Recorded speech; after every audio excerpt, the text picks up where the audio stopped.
there's two things to note about Silicon Valley right away, is that it has an extraordinarily high concentration of people who are unbelievably smart and able, like not only creative from a personality point of view, but extraordinarily intelligent and also competent at two or three things simultaneously.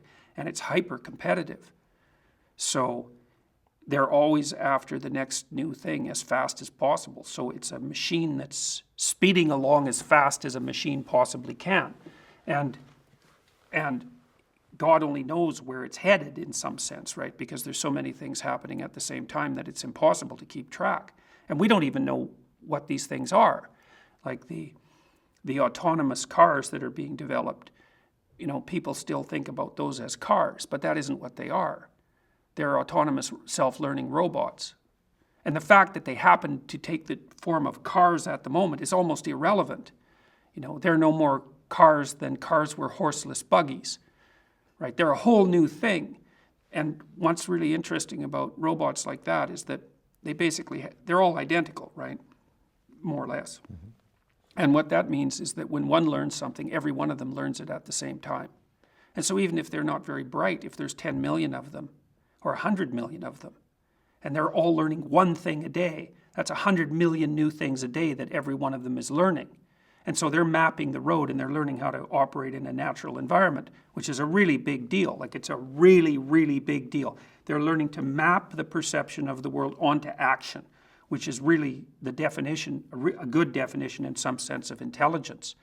And then everyone in Silicon Valley is rushing to produce artificially intelligent systems, which are being tried out in 50 different ways, 100 different ways now.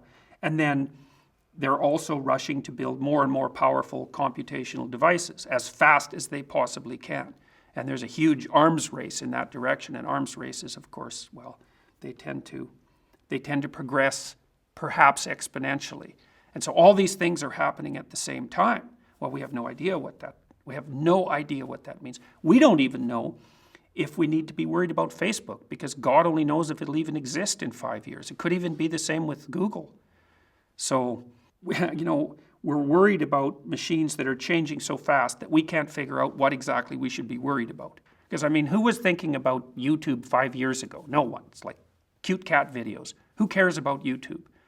But it turns out that YouTube is an unbelievably powerful social force because it makes the spoken word as universally transmissible and as permanent as the written word, right? So it's a Gutenberg revolution.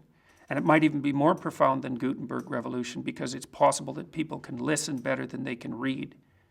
And they can listen when they're doing other things, which is what happens in the podcast world. And lots of my students now listen to podcasts instead of listening to music, or they listen to podcasts instead of reading. You know, they speed them up. I mean, these are massive, massive technological changes, and they're all happening in parallel. We have no idea what the consequences of that are going to be. So my concern fundamentally is that these machines will reflect us ethically. And that should be frightening because I wouldn't say that our ethical house is particularly in order. So they're going to magnify what we are. You know, so, you know, the Google guys can talk about the mind of God, but that's making the presumption that the thing that we're building will be a good thing. And I don't think that it will be a good thing because it will reflect us.